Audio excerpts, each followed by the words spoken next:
Another reissue. Seems like Casio's been doing reissues lately on a lot of their designs. This is the contemporary remodel of the 1980s AF-20W, a slick ani-digi display with a bunch more features to go with it.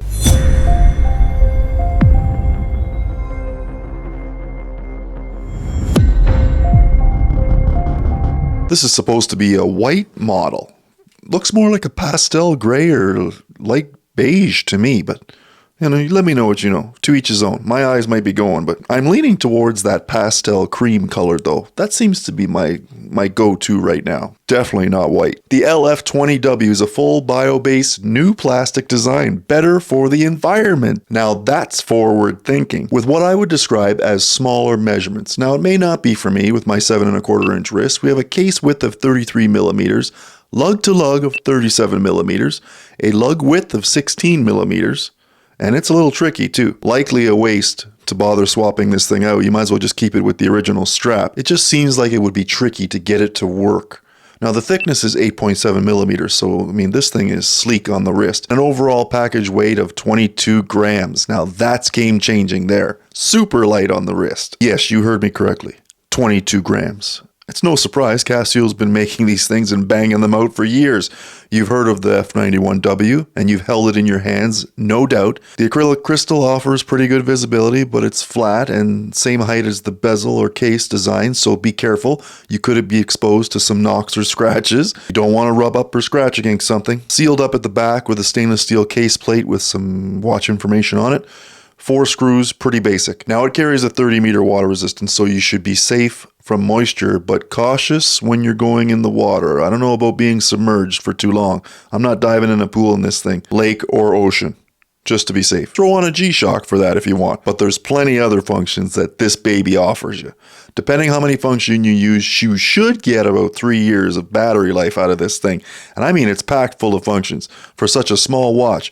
Module 3551, and it carries a lot of the functions of its cousin, the AE-1200W, just with a smaller profile. Now, some of you smaller wrist individuals out there, you're gonna love this one, especially with 5 different colorways.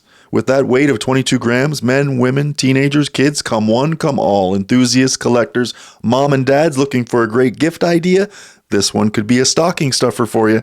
Yeah, I said it. It's only October, but Christmas is coming. Some of the larger wrists may be missing out, as this may look a little awkwardly small on the wrist. But you know what? Do you, as my daughter-in-law says. Hi, Nikki. We have illumination. It's orange. It's not the brightest. It's pretty even around covering the full dial visibility there in the darkness. The dial's broken down into 4 digital sections. A larger analog digital display, a seconds counter animation on your right, a date below it, and then a lower digital time with running seconds, 12 or 24-hour option. Some may wish the digital time was a little bit larger for better visibility, but you're stuck with it. You want that larger digital display, you gotta buy another model like the W217H. Also, the display can be tougher to see from different angles, but you'll get over it. Just change the angle on your wrist. It's not that tough. Awkward. Feature set includes analog digital time, of course, in 12 and 24-hour format, 5 alarms, countdown timer, stopwatch, and world time, with 4 quick reference locations to monitor for your world time designation as well. With that world time, you also have like over 30 cities to select from and monitor, which is fantastic. 4-button functionality assists with you navigating around the watch. It's not too tough. The buttons are labeled for you. We have adjust in your top left, light in the top right. We have mode in the bottom left. We have search on the bottom right. Pretty simple. Pressing the mode button lower left will cycle you through the different function options. A press of the lower right search button will display the saved world time locations that have been assigned. This can be set by you. Using the stopwatch and the timer, the search will start and stop, and pressing the left top adjust button will reset you. You also have 1/100th of a second chronograph, which is very helpful. And when using the chronograph and these other functions, the analog dial shows the current home time. That's special.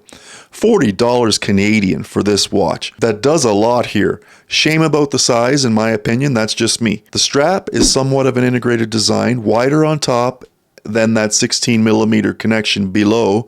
Likely not a strap monster, as fitting something on this is maybe a little bit awkward. But whatever floats your boat, if you think you can make it work, have at her. I don't hate it. I don't know. It just feels like the plastic feels a little, I'm not going to say cheap, it just feels very flimsy like. Up here in the Great White North in Canada, I don't know if that cold weather might have impacted the strap. I think it's a nice looking functional watch, but for the price, you may not be able to beat that, depending on who it's for. Unfortunately for me, it's just a little small. It just comes down to the size there. But like Amy says, there's a lid for every pot. I'm Ross. I appreciate all the support. Keep coming back to the channel. Make sure you have notifications on. That way you'll get notified when the next video drops. Keep the algorithm working. Like, subscribe, and smash the bell. See you next time. That's my time for today.